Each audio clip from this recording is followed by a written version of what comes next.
Unified 911, anong matutulong namin sa'yo? Anya ti maitulong mi ken kahapon. Anong may tatabang ko sa Unsay imo? akong ikatabang nimo? Ngini makadabang na misal ka no. Sa anumang wika o dialekto, may tulong na darating sa iyo.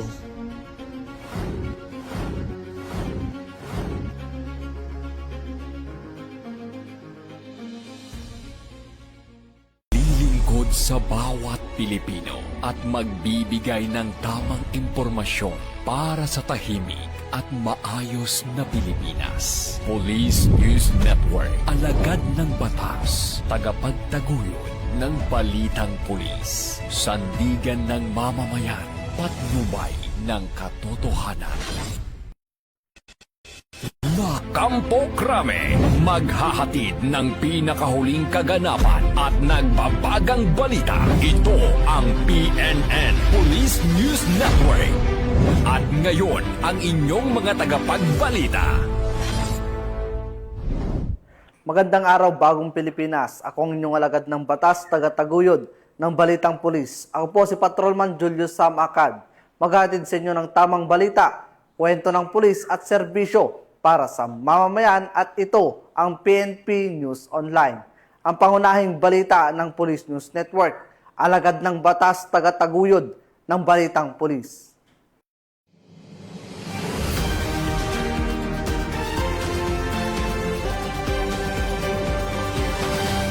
Narito ang balitang hatid ng ating PNN correspondents mula sa iba't ibang panig ng bansa.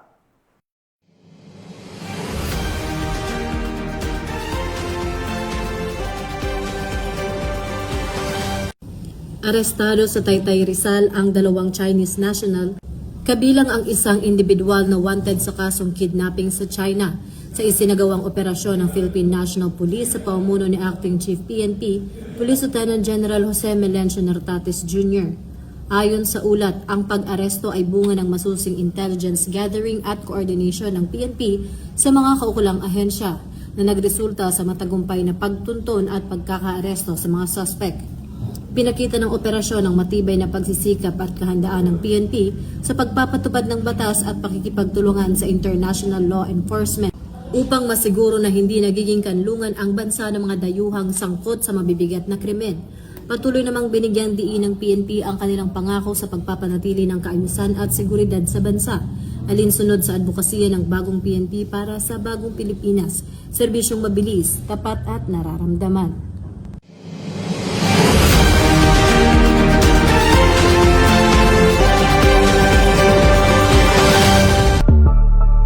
Kilala ang munisipalidad ng General Nakar sa lalawigan ng Quezon bilang isa sa bayan na may magandang istorya ng kasaysayan, tanggapan at lugar na lumilikha ng hindi matatawarang kabanata ng pagpapamalas ng katapangan sa kanilang bayan at ng ating bansa.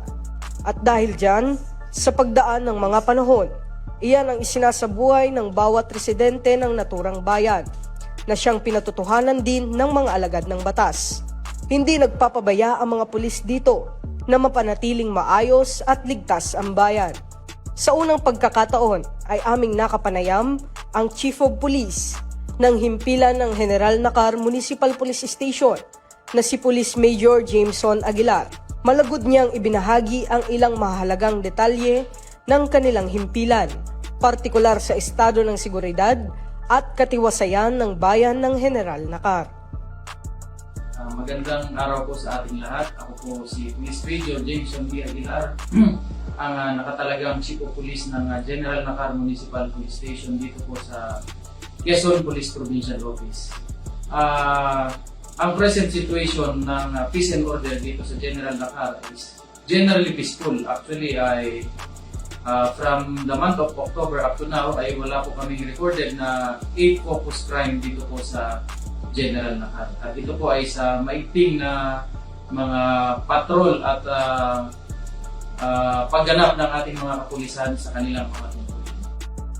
Bagaman 27 lamang ang mga pulis na bumubuo sa kanilang istasyon, hindi ito naging hadlang upang sila ay hindi aktibong umaksyon at siguraduhing ligtas at matamasa ang serbisyong mabilis, tapat at nararamdaman ng 19 na barangay na kanilang nasasakupan. Kaya naman, upang lubusang mapanatili ang estado ng katiwasayan ng bayan. Ito ang naging hakbang at estratehiya nila bilang tugon sa tagubilin na rin ng Acting Chief PNP na si Police Lieutenant General Jose Melencio Nartates Jr. Natutugunan po ng General Nakar Municipal Police Station ang 7-point agenda ng ating PNP sa pamamagitan po ng pagkakaisa ng ating mga PNP personnel na member ng General Nakar Municipal Police Station sa pangunguna po ng inyong lingkod. At syempre po sa pakikipag-ugnayan at sa malaking suporta na binibigay po ng ating local government units kasama po ang kanilang mga head of units and other national agencies. Maliban sa ibinahagi na iyan ni Hepe ng pagtugon sa 7-point agenda, nagbigay rin ng ilang aksyong mabilis si Police Executive Master Sergeant Mark Anthony Aumentado ng iba pang operasyon nilang isinasagawa sa kanilang munisipalidad na talaga namang napaka-epektibo sa usapin ng peace and order. Sa pangunguna po ng aming Hepe, Police Major Jenson Aguilar, ay patuloy po yung ginagawa naming anti-criminal campaign. Nandiyan po yung aming mga checkpoint, yung pong aming mga oplansita, pagpapatrolya, barangay dialogue, sa iba't iba po nating barangay. Sa pamamagitan po nito, ay nagiging matahimik naman po ang bayan ng General Nakar. Sa pamamagitan po ng pagpapatrolya, kasama po ang mga barangay tanod natin, tuwing gabi, kami po ay nag-i-implement ng curfew. At sa pamamagitan po ng curfew, ay doon po ay nalilesen po yung nagkukumit ng crime. Patuloy po nating ipinapatupad yung Unified 911 po. Sa pamamagitan po nito ay mabilis po namin na-actionan yung mga tawag ng mga ating mga concerned citizen. Sa katunayan po nito, nitong nakaraang November ay nagkaroon po kami ng isang huli na gustong magnakaw dito sa Barangay Pamplona. Sa tawag po ng ating barangay tanod, kaagad po namang dumating ang ating kapulisan at doon po ito'y nahuli. At ngayon po ay siya po ay nakakulong. At pagdating naman sa usapin ng programa ng paglaban sa pang-aabuso sa mga kababaihan at kabataan, hindi nila ito ay pinagsawalang bahala. Patuloy din po ang aming kampanya dito po sa campaign against rape. Mayroon po kaming Project Lakas. Ito po yung barangay po kaming nagkakandak po ng pinapakita po namin yung mga video ng mga kung paano maiiwasan yung rape. At sa pamamagitan po nito ay bumababa po yung bilang ng rape dito po sa aming bayan. Bukod sa peace and order efforts ng istasyon sa lugar, kanila ring tinututukan ang solidong pakikipag-ugnayan sa pagitan ng pulisya at mamamayan, lalo na ng mga barangay officials at ng lokal na pamahalaan ng kanilang bayan para sa ikatitiwasay ng munisipalidad. Maraming salamat po at nawa po ay patuloy tayong magtulungan para sa angat at progresibong barangay ng Barangay Adelie. Para po sa aming future program, magkakaroon po kami ng mental health awareness at leadership training at magkakaroon din po kami ng medical distribution kasama po ang Sangguniang Kabataan ng Barangay Adelie at kasama rin po ang PNP ng General Nakar. Pagdating naman sa pagtalima sa napapanahong krimen gaya ng akyat bahay at online scam, ito naman ang hakbang ng pulisya upang maiiwas ang mga residente na maging biktima ng krimen. Katunayan ay palagi pong ang pulis ay lagi po nakipag-ugnayan sa amin sa pamagitan ng mga aktibidad. Lalo na po sa panahon ng curfew bandang alas 10 ay kami po ang kanilang sinasama sa pag-rurunda, pag-ikot po. Bukod dyan, ramdam na ramdam rin ng mga force multipliers ang best practices na pinaiiral ng pulisya para sa kanilang bayan. Kaya naman ito ang direktang saloobin at pahayag nila para sa alagad ng batas. Opo, mayroon pong pong mga training po. Halimbawa po ay yung self-defense katulad ng pagpupusas, yan, tinuturuan po kami yan. Tapos ay ng mga seminar o mga orientation po. At lalo seminar sa about tungkol sa drugs. Ganito po ang aking mensahe sa PNP Nakar. Nasa naway patuloy ang ating ugnayan o pagtulungan dito sa bayan ng General Nakar upang mamanatili ang katahimikan. Walang masamang mangyayari kundi kasiyahan palagi sa tuwina. Ganon din sa aming barangay, sana ay bilang magiging huwaran nawa ang barangay Pamplona dito sa General Nakar na walang masumpungan anumang iba't ibang uri ng mga krimen. Bilang panghuli, ito ang iniwang panawagan at mensahe ni Police Major Jameson Aguilar bilang hepe ng himpilan para sa publiko. Gayon din sa patuloy na sumusuporta sa General Nakar Municipal Police Station. Sa amin pong mga kababayan dito po sa General Nakar, maraming salamat po sa pakikiisa at sa pagsuporta sa inyo pong General Nakar Municipal Police Station sa pangunguna po ng inyong lingkod. At hinihiling po natin na ang inyong patuloy na pakikipag-cooperate upang mapanatili po natin ang peace and order dito po sa ating bayan. At sa atin naman pong LGU, lalong-lalo na po sa ating local chief executive, sa pangunguna po ng ating municipal mayor na si Honorable Alfred Pujeda, na maraming salamat po sa suporta at sa patuloy na pagbibigay ng guidance sa amin upang magampanan namin ang aming mga tungkulin sa pagpapatupad ng peace and order dito sa General Nakar Municipality.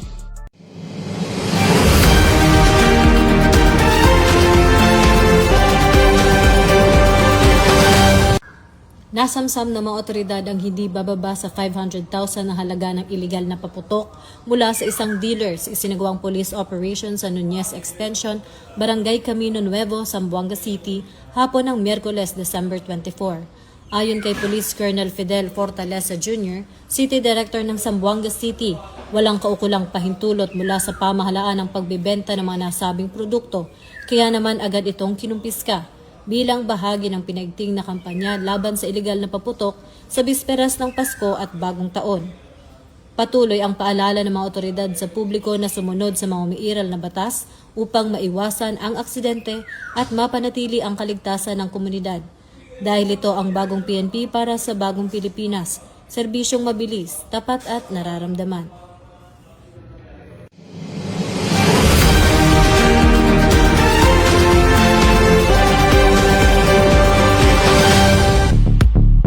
Ngayon naman sa pagpapatuloy ng pagbabahagi ng serbisyong mabilis, tapat at nararamdaman na programa ng pambansang pulisya mula sa nasasakupan ng Quezon Province. Binaybay ng Police at Your Service Teams sa unang pagkakataon ang mga sulok ng bayan ng Sampaloc sa probinsya ng Quezon. At syempre pa, hindi namin pinalagpas na bisitahin ang himpilan ng pulisya na nangangalaga ng katiwasayan ng bayan, partikular ang Sampaloc Municipal Police Station. Nakapanayam namin ang kasalukuyang hepe ng istasyon ng pulisya at kanyang ibahagi ang ilang mahalagang detalye, estado at pagkakakilanlan ng bayan ng Sampaloc. Ang Sampaloc po ay binubuo po ng 14 na barangay. So, roughly, nasa 15,000 po yung estimated na population po dito. Maliit na bayan lang po itong Sampaloc. Napapagitnaan po ng bayan ng Lukban at saka ng Mauban. So, in regards po sa ating mga personnel dito sa Sampaloc PS, we have 20 personnel po na kung saan ay puso po ang naglilingkod dito sa bayan ng Sampaloc. Sa kabila ng napapagitnaan ng bayan ng Mauban at Lukban, ang saklaw ng bayan ng Sampaloc. Hindi to kailanman naging hadlang para huminto ang mga alagad ng batas sa kanilang mga sinumpaang tungkulin na patuloy na magpatupad ng batas at isagawa ang iba't ibang operasyon sa kanilang nasasakupang lugar. Gaya ng pagtalima sa programa ng Pambansang Pulisya ng Pilipinas na ipinaiiral sa iba't ibang sulok ng ating bansa. Number one po, ang ginagawa po namin dito as po ng ating Chief PNP, yung police presence. So dito po sa barangay na malalapit po sa atin, kasama po natin yung mga barangay tanod sa pag-iikot tuwing gabi. So police presence lang po, ang mobile patrol po natin, ang ating mga beat patrol ay pinapaigting po natin araw-araw po. Kasi yun po ang mabisang preemption sa ating mga illegal activities dito sa bayan sa Sampaloc. At pahayag rin ni Hepe, hindi lamang nakatuon ang kanilang pansin sa crime prevention efforts. Sila rin ay tuwirang tumutugon sa police operation, gaya ng pagsugpo ng illegal na droga. Yun nga po, still the same. Yung po mga anti-illegal drugs operation po natin, ang mga anti-criminality. But we proudly say po na yung bayan ng Sampaloc ay isa po sa mga peaceful na bayan dito sa Quezon. So, although may mga slight mga problems po na dumarating, but still, ang Sampaloc po pa rin ang isa sa mga peaceful na bayan dito. So, wala pong problema, peace-loving po ang mga tao dito. Maliban dyan, pagdating sa usapin na pagpapaigting ng programang may kaugnayan sa seguridad at pagsusulong ng karapatan at kapakanan ng mga kabataan. Hindi nagpapabaya at nagpapahuli ang Pulis Sampaloc sa pagsasagawa ng mga aktibidad upang masiguro ang kaligtasan at seguridad ng mga kabataan at residente ng munisipalidad ng Sampaloc. Regular po activities namin as best practice namin po dito, yung mga dialogues sa school, as well po sa mga barangay natin po. Ang ating mga kapulisan, ating PSB, nagpupunta po doon sa mga barangay upang marinig po mga inaing nila. So we also do yung baryanihan po ng Sampaloc PS, kung saan ang aming pong station ay may naalaga ang isang estudyante upang matulungan sa pagtatapos sa pag-aaral. So isa po yun na pinafocus namin dito sa amin.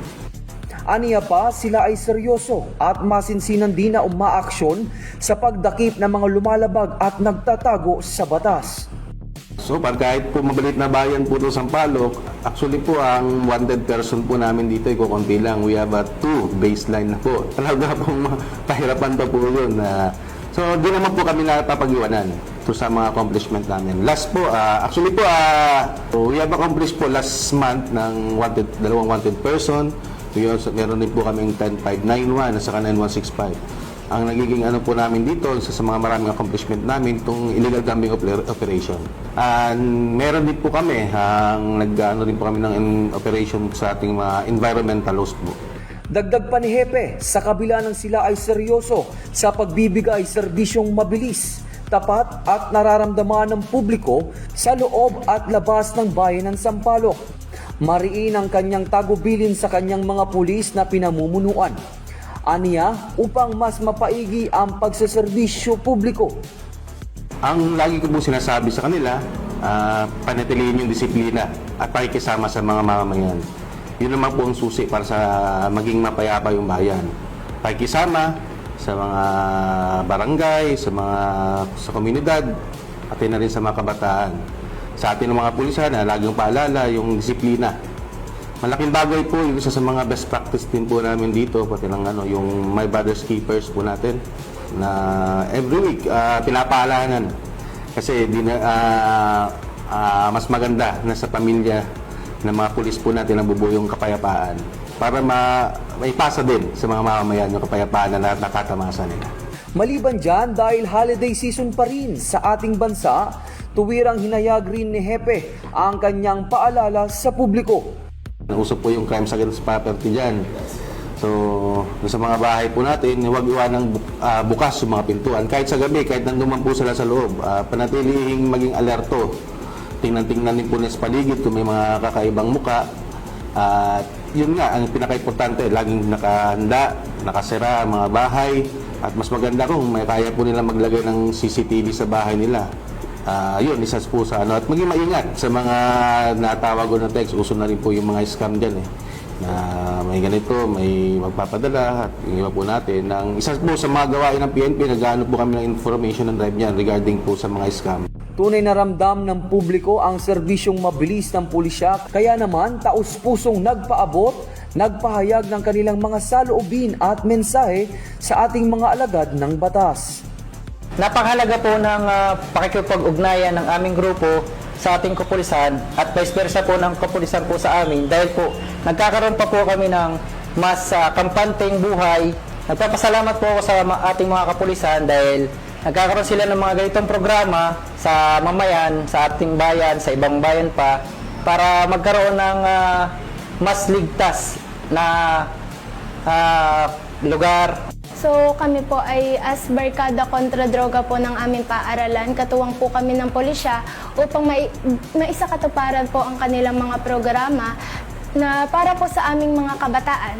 Halimbawa na nga po yung pagbibigay po sa amin ng kaalaman para po ma-prevent or maiwasan yung mga masama pong gawain. Lalo na po sa ngayon, sa panahon ngayon, marami pong kabataan ang nalilihis ng landas, napupunta po sa mga masasamang gawain. Maraming salamat po sa ating mga kapulisan dahil sa walang sawa pong pagtulong sa amin o paggabay para mabigyan po ng maayos na pamamalakad ang aming bayan, ang aming mahal na bayan. Ang gampanin at tungkulin ng pambansang pulisya sa usapin ng pagpapanatili ng katiwasayan at kaligtasan ng sambayanang Pilipino ay tunay na magiging epektibo kung ang solidong suporta, pakikipagtulungan at ugnayan sa pagitan ng pulisya at mamamayan ay patuloy nating isa sa katuparan at isa sa buhay para sa bagong Pilipinas. Kaya naman bilang Panguli, ito naman ang panawagan ni Police Major Journey Juni Merca sa membro ng istasyon gayon din sa publikong pinaglilingkuran. Ang PNP niya po ay gagampanan ng trabaho para maging mapayapa ang araw-araw nating pamumuhay. Dito po sa Quezon Province, sa Sampaloc MPS, sa pamumuno po ng aming Provincial Director na si Police Colonel Romulo Albacea, ay itutuloy ang adhikayang maging mapayapa at ligtas ang bayan na ang probinsya ng Quezon. Sa ating mga mamamayan po, tulungan niyo po kami na magawa itong adhikain na ito. Kasi ang kapayapaan ay responsibilidad ng lahat. So, tulungan niyo po kami. At kung may mga problema po, lalo po sa bayan ng Sampaloc, tawagan niyo po kami sa aming PNP hotline. And then sa aming FB page, mas maganda kung dumulog po kayo mismo sa aming police station. Ating mga kapulisan, lalo sa kasapi ng Sampaloc Municipal Police Station, tuloy-tuloy lang natin ang ating mga trabaho at adhikain na maging mapayapang bayan ng Sampaloc. Tayo magtutulungan kasama ang taong bayan para mapanatili ang kaligtasan at mapayapang pamumuhay dito sa ating bayan ng Sampaloc. Muli, ako si Police Major Journey Juni Merca. Ito po ang bagong PNP para sa bagong Pilipinas. Serbisyong mabilis, tapat at nararamdaman.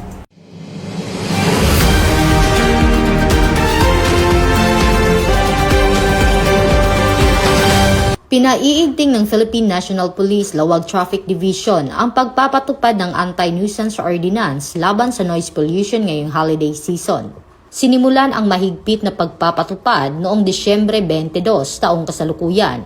Ipinagbabawal sa ordinansa ang mga sasakyan at motorsiklong may modified mufflers o sound boosters dahil sa masamang epekto ng sobrang ingay sa kalusugan at kaligtasan sa kalsada. Target ng operasyon ang mga sasakyang lumalagpas sa 90 decibels ang ingay, particular ang Lawag Bypass Road kung saan madalas ireklamo ang karera at ingay tuwing hating gabi, papatawa ng kaukulang parusa ang mga lalabag.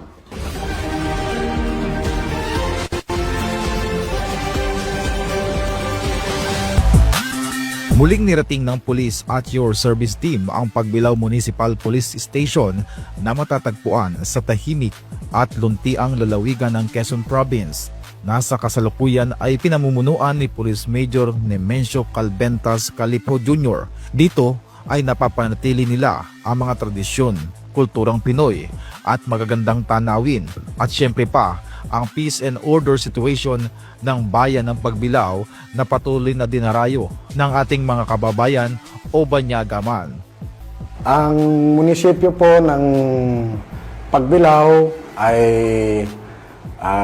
hango sa isang sasalitang papag at saka bilao noong mga unang panahon. Mula po doon sa papag at saka bilao ay nabuo yung salitang Pagbilao na yan po yung isa sa pinakapangunahing hanap buhay ng ating mga kababayan noong mga unang panahon.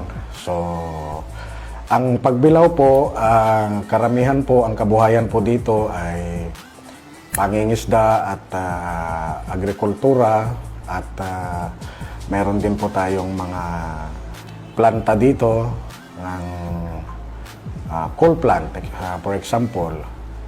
Mababa lang po yung ating crime rate, pero medyo napupokus lang po kami dito sa mga RIR incidents natin dahil sa kondisyon ng ating mga kalsada at human error. Ang pagpapairal ng mga bagong programa o flagship ng pambansang pulisya sa anumang lugar ng Pilipinas tulad ng pagbilao ay may malaking naitutulong pagdating sa katiwasihan at pag-unlad ng isang komunidad. Dagdag pa ang mga pinaiiral na karagdagang programa ng isang police station.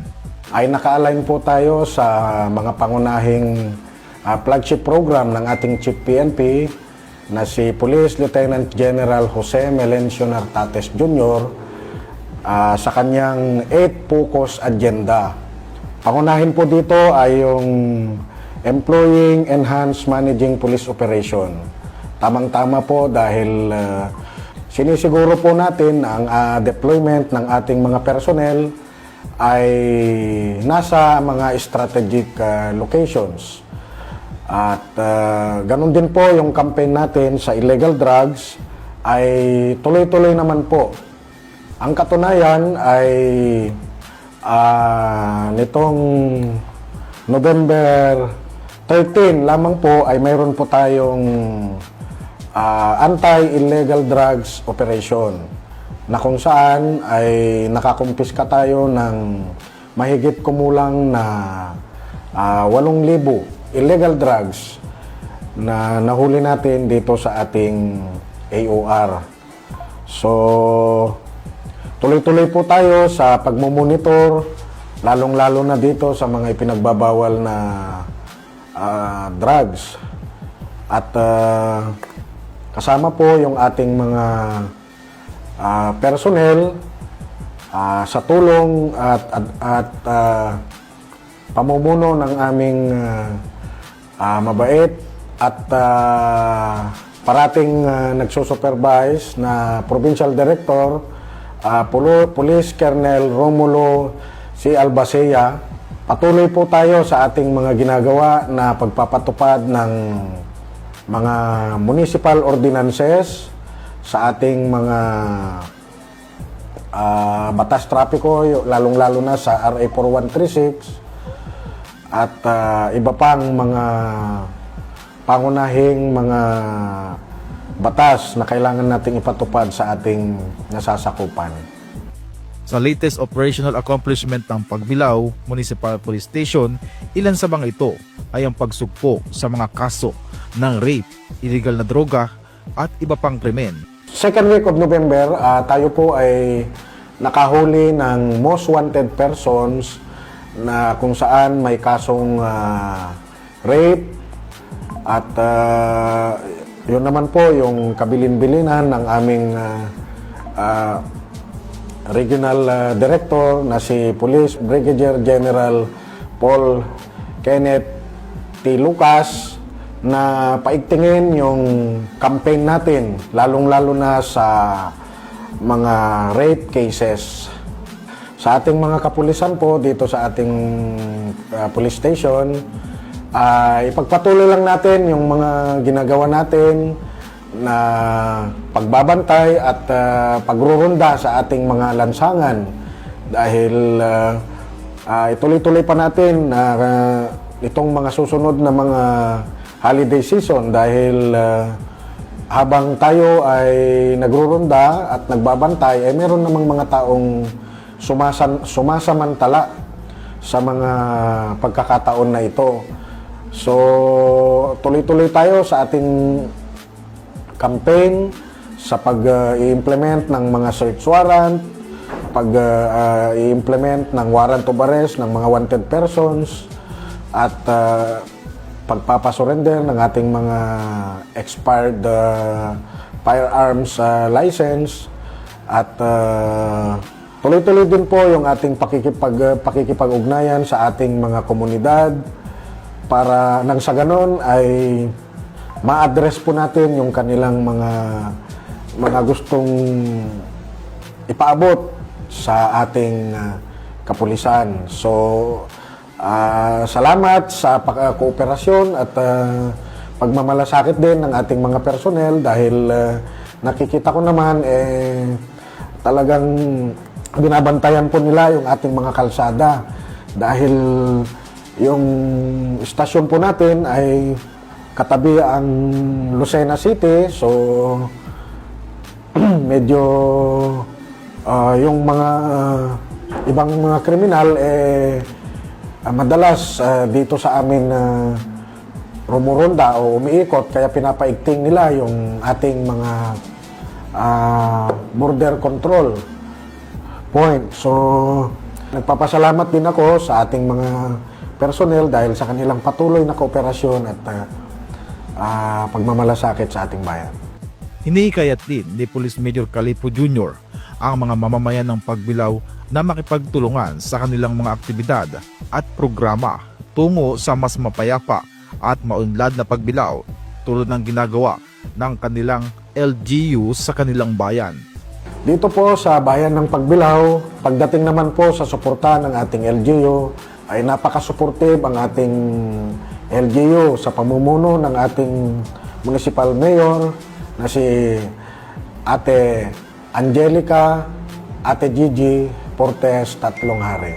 Napaka-supportive po dahil alam po natin na yung ating mga local chief executive ay kadalasan tumutulong sa ating kapulisan, sa aming mga pangunahing mga pangangailangan, lalong-lalo na sa ating mga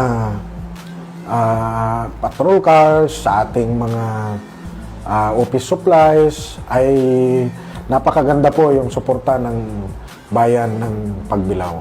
Ako po yung nagtuturo po sa Imbiki sa kanila bilang spiritual advisor po nila. Ako po isa po sa values coach po nila. At kung ako rin po ay tumutulong po sa mga counseling at sa mga programa po ng PNP dito po sa Pagbilao. Sumasama rin po ako sa mga seminar po. Pag po sila po ay meron pong kailangan pong ipag-pray tulad po nung pong mga nakaraang araw. Kami rin po ang tumutulong po sa kanila para po magturo po doon po sa surrender po sa drug. Ang mensahe ko po sa kanila ay ipagpatuloy lang po nila yung kanila pong kumbaga po ay mabuting ginagawa dito po sa aming pong bayan. Sila po ay masipag po at matyaga po sa kanila pong tungkulin dito po sa Pagbilao, lalo na po ang pong minamahal at ginagal na pong hepe. Ang mensahe ng Pagbilao Municipal Police Station sa mga manonood ng Police at Your Service at sa mga mamamayan ng Pagbilao. Ang ating mga kababayan sa bayan ng Pagbilao ay atin pong pinapaalalahanan na kung mayroon man pong mga kahina-hinalang tao na kakasalubong nila sa daan ng mga kahina-hinala, ay mangyari pong ipagbigay alam sa atin nang sa ganun ay ating malunasan yung mga kahina-hinalang mga tao na yan, o kaya ay i-dial lang po 911 para po sa aming agarang aksyon at tulong sa ating mga kababayan. At sigurado marami pong mga masasamang loob na gustong sumamantala sa ating katahimikan, at ang inyong kapulisan po ay 24 oras na nagbabantay sa ating mga lansangan, sa ating mga barangay, sa ating mga border control point. Ang inyong kapulisan ay nakadeploy po sa buong bayan ng Pagbilao at kami po ay laging handa. Muli, ako po si Police Major Nemesio C. Calipo Jr. Ako po yung Acting Chief of Police ng bayan ng Pagbilao. Ito po ang bagong PNP para sa bagong Pilipinas. Serbisyong mabilis, tapat at nararamdaman.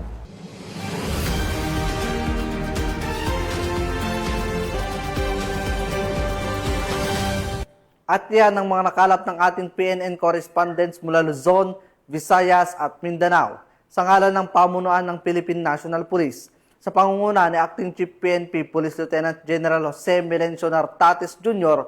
at sa pamumuno ni President Ferdinand Bongbong Marcos Jr. Kami ay maglilingkod sa bawat Pilipino at magbibigay ng tama at balansing balita. Mula rito sa tanggapan ng tagapag-ugnay ng Pambansang Pulisya, kami ang inyong alagad ng batas, taga-taguyod ng Balitang Pulis. Ako po inyong tagapag-ugnay, Patrolman Julius Samacad. Maghahatid ng tamang balita, kwento ng pulis at serbisyo para sa mamamayan, at ito ang PNP News Online. At ito ang bagong PNP para sa bagong Pilipinas, serbisyong mabilis, tapat at nararamdaman.